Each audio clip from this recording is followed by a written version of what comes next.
Hey everyone, welcome back to Brian's Mysteries and Adventures on Trail, and today we are going to be discussing a case that I actually had been following.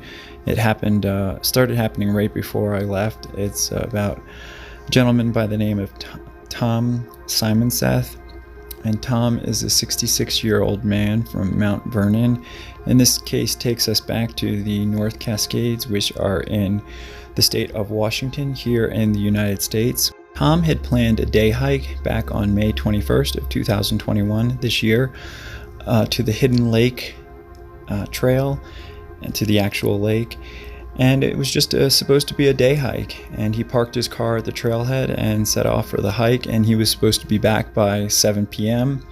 and when he didn't return, he was obviously reported missing. Now, his two friends of the mountaineering club that he belongs to, they went out immediately and started searching, and they were out there all night.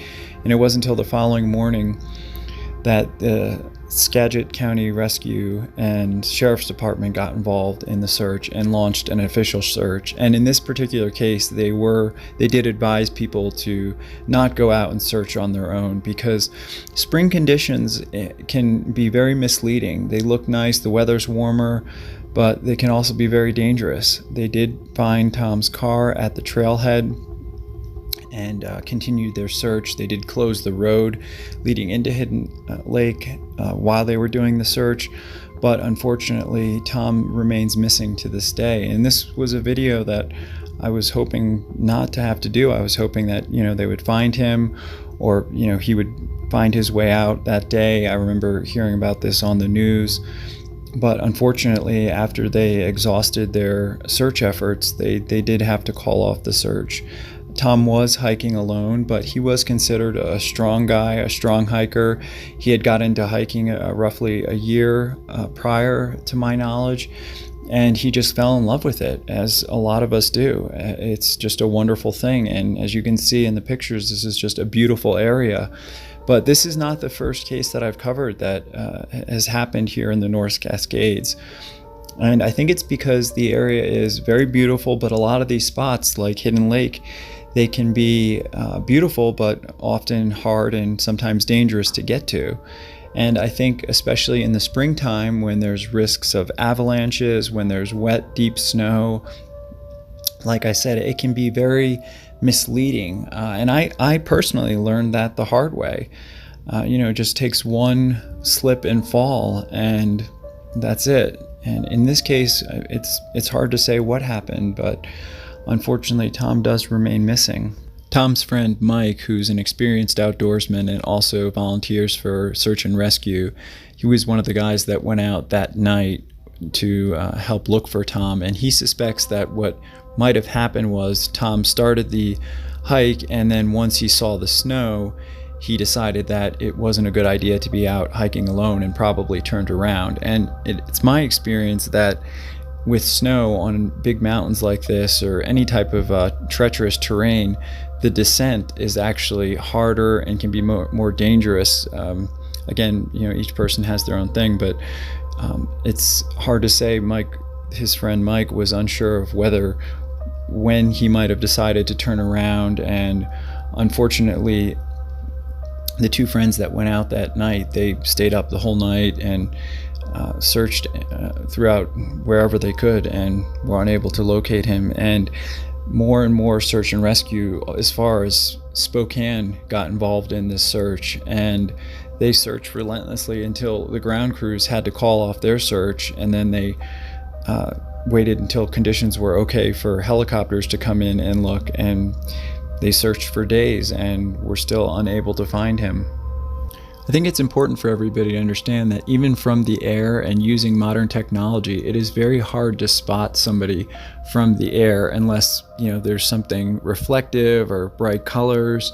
And even when they're using heat-sensitive things, there's a lot of things that give off heat. If you ever look at a map of something, when they're looking through heat-sensitive thing, all trees and they all give off heat. So unfortunately, it can be a very difficult task, and the SAR is limited to their resources. Now, in this particular case, SAR from Skagit County Search and Rescue, Spokane County Search and Rescue, Snohomish County Search and Rescue, the U.S. Border Patrol, and United States Navy all participated in the search.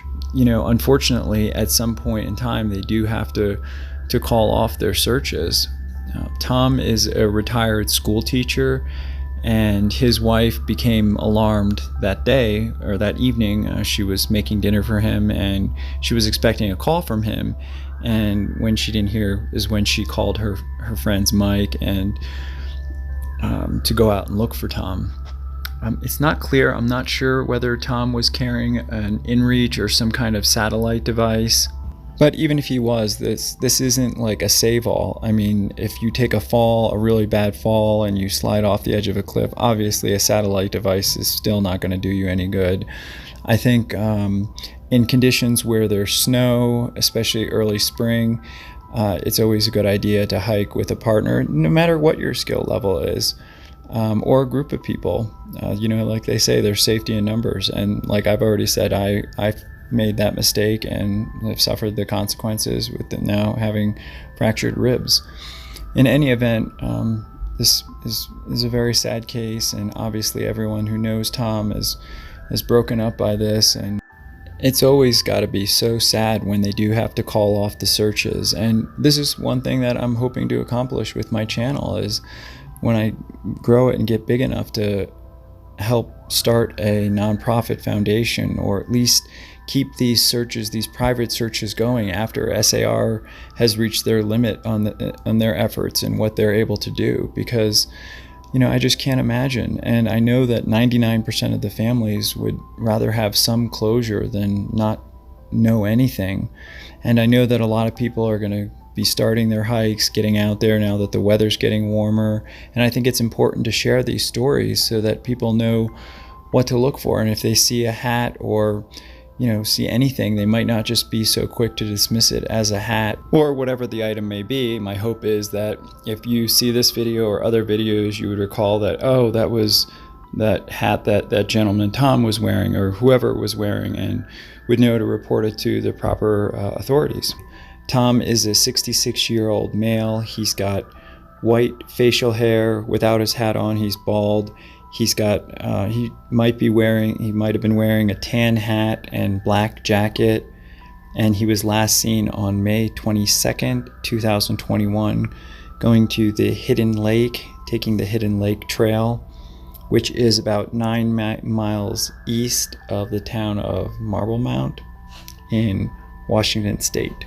This is a good view of the lake, looking in from some of the trails, and as you can see, it's, you know, surrounded by big mountains, and getting there can be a difficult challenge especially if there's snow on the ground, which he had started his hike in late May, so I'm sure it was misleading. And according to his two friends, they said that there was a lot of snow on the trail, especially further up, and even them, who are much more experienced and been hiking for many more years, decided to turn around when they attempted it in earlier May. If you have any information regarding this case, please contact the Skagit County Sheriff's Office at 360-416-1911. Hopefully, one way or another, we can help Tom find his way back to his family and friends and wife soon, because I just can't imagine what they're going through. My thoughts and prayers go out to Tom, his wife, his friends and family, and just hoping that they can get some answers and get their beloved Tom back. I want to thank everybody for watching, as always, and I am going to have a few safety tips here at the end of the video for those that care to stay around and watch. Also, a special thank you to coag.ag for the music. So as far as safety tips in spring hiking or any winter hiking, you always want to be careful of running water under thin ice. It's often very tricky, especially when there's snow above. You can easily fall through. Also, post-holing, especially in soft snow. This is when your shoes sink down in, just like in this picture, and it can just throw you off balance, and it makes hiking much slower. If you're going to be facing a snowfield and have to hike it, just try and do it early in the morning when it's colder. That way the snow hasn't warmed up, and it should be harder and you won't post hole as much. I also highly recommend using trekking poles in these kind of conditions. You can use the pole ahead to gauge the depth of the snow, because if you can't see the trail and you've never hiked that trail before, you don't know what kind of terrain could possibly be underneath. Trekking poles are of course also great for balance and helping you keep your stability in conditions like this, but make sure you know how to use the trekking poles correctly. Then of course tree wells, which are very dangerous to skiers, snowboarders, hikers, anyone really. The tree basically prevents the snow from accumulating right underneath it, which creates a well. And if you fall in it, it is just a devastating trap, because the more you struggle to get out, the more you get stuck in it. Really, you just need someone else to pull you out, because it can be virtually impossible to get out yourself.